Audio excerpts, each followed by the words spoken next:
Welcome, Kako, to our first episode on HMK TV with ʻAnakala Kawika talking about ocean safety. Chee-hoo! Aloha! My name is ʻAnakala Kawika. I was born and raised here in Waimanalo.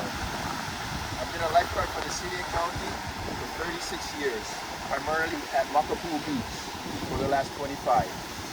I'm also a founder of Hui Malama o Ke Kai 20 plus years ago. I am your lead lifeguard and here to make sure you guys are safe when you guys go out into the ocean. Teach you some tools and understanding of how to be a good steward of the ocean and how to be safe.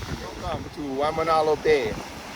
So first and foremost, when you guys come to the beach, it's important that we have safety in our plan. So when we enter the beach, instead of just running and jumping into the ocean, we're going to stop and look out into that ocean and identify risks or hazards. Anything that we could get injured or get hurt by. Okay, so now that we're here at Waimanalo Bay, let's all sit down and look out into the ocean and see if we can identify or find something that you could get hurt by. Visualize yourself either body surfing, if that's what you plan on doing today. Visualize yourself bodyboarding, if that's what you're going to do today. Visualize yourself catching a wave. Visualize yourself out there. And at the same time, can you pick out something that you could get injured by or get caught into, or that is some kind of a hazard? So let's sit here for a couple minutes and think about it, looking out into the ocean.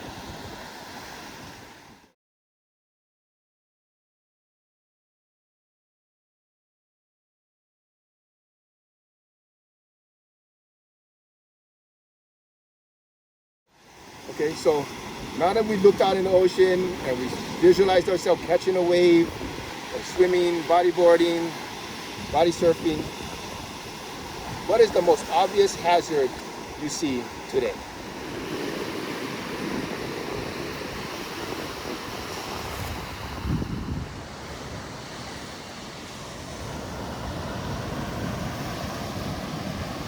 Okay, gang, so when you guys come to the beaches, always try to go swimming, if possible, in front of your lifeguard tower. Lifeguards are there to help you out. They're real friendly. You can go and talk to them, ask them any kind of questions you want. They're also, when they get to work in the morning, they're going to look for the hazards and they're going to post signs. So when you enter the beach, they've already helped you out on identifying what kind of hazards you have on that beach on that particular day. So if you notice here today, we have strong currents and we have man-o-wars. So when you get here, you can look out into the water, look for that strong current, do your risk assessment, look at the man-o-wars. So let's talk about man-o-wars for a little while. The hazards of a man-o-war is obviously they're a jellyfish and they sting and it hurts really bad. Some people are allergic to it. If you know you're allergic to man-o-wars and you see a man-o-war sign up, you might not want to go in the ocean that day. If you do get stung by a man-o-war, we recommend that you put vinegar on that sting. A way to minimize your chance of getting stung by a man-o-war. When you're out into the ocean and you pass the breakers, look in front of you. Man-o-wars get blown in by the wind. They don't swim, jump on you, and wrap all around you. You have to basically walk into that man-o-war. So as you're outside the breakers where the water is calm and you can see out in front of you, look 10 feet in front of you and 10 feet on either side. And watch for that bubble. It's a little blue bubble that's going to slowly float your way. If you do see one, let everybody know around you. There's a man-o-war. Move to the left or right of it and watch it. Watch it as it goes through the shore break, through the surf, and you got to give it time to hit the shore. Then you can kind of move back where you were before or stay away from that.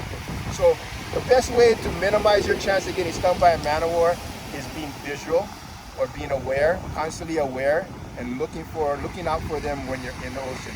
If there's a bunch of you swimming together and you have 5 or 10 of you looking out for them, that helps. That much more people looking out for that man-o-war, letting everybody know that the man-o-war coming in and moving left or right of it.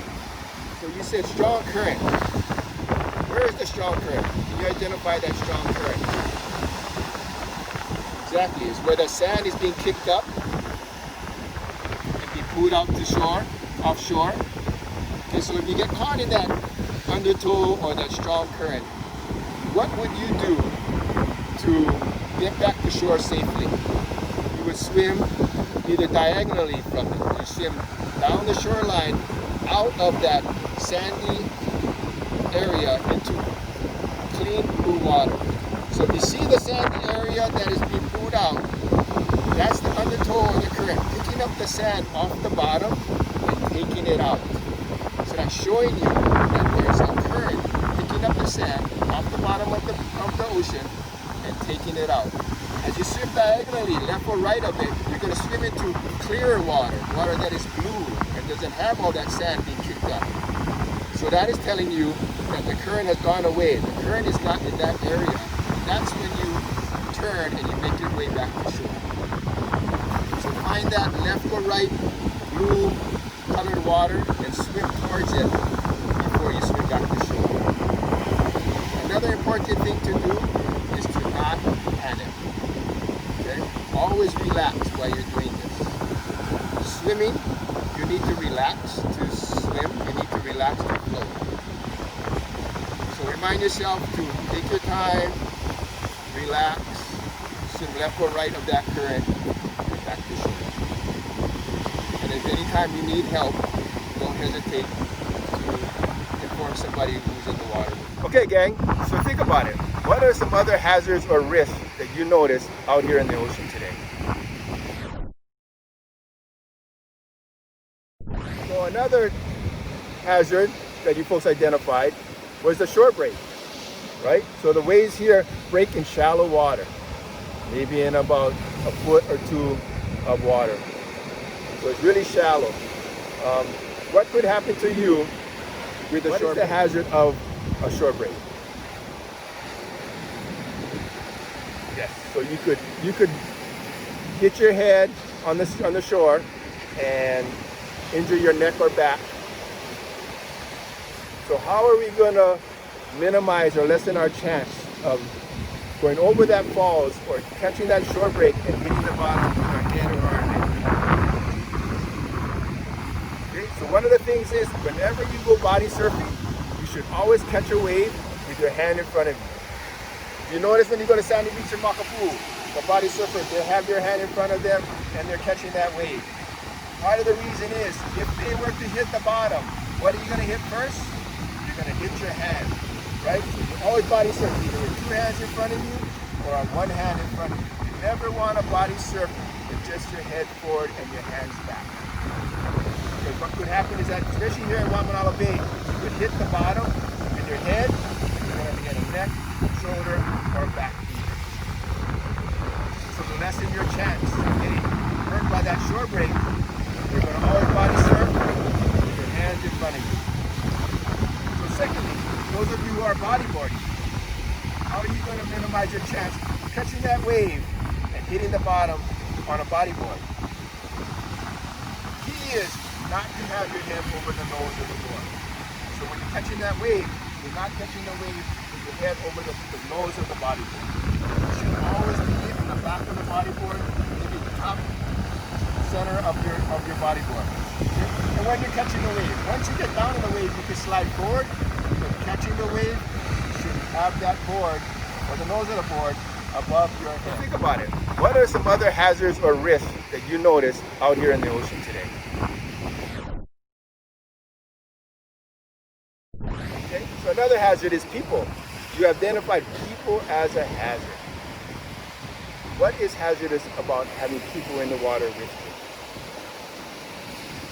Correct.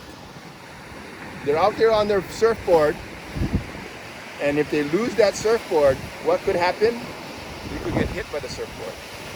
Or if they're catching a wave with that surfboard, and you were to be in their line of where they're surfing, they could run you over with that surfboard. If there's a whole bunch of you, like here in Huimalama, when there's 30 of you in the water, and you guys are catching waves, weaving and bobbing in and out of each other, that person catching that wave could be a hazard to you. So how are we going to minimize our chance of getting injured by somebody else in the ocean with a surfboard or a bodyboard? One way is to not surf or swim in front of that person. You can move down the coast or the beach 5 or 10 yards and find a spot that doesn't have so much people and catch your waves and enjoy your day there. That will minimize your chance of having too many people in one place and running each other over. And a keiki, wow, good job identifying the hazards with ʻAnakala Kawika for Waimanalo Bay or Hunananiho. So what if we go to another beach? There will definitely be different hazards, right? So if you take a look at this diagram, it will show you all the different hazards you should be aware of. In the ocean or water, we can also find rocks or reefs, jetties or piers, and sometimes maybe stingrays. And often forgotten is identifying the hazards on the beach. On the beach, we can find broken glass, fire rings, or maybe even buried hot coals. So wherever we are at the beach, whether it's in the water or on the beach, we need to remember to assess and identify all hazards. Hey Kako, that's a wrap for episode 1 with ʻAnakala Kawika talking about ocean safety. Shoots!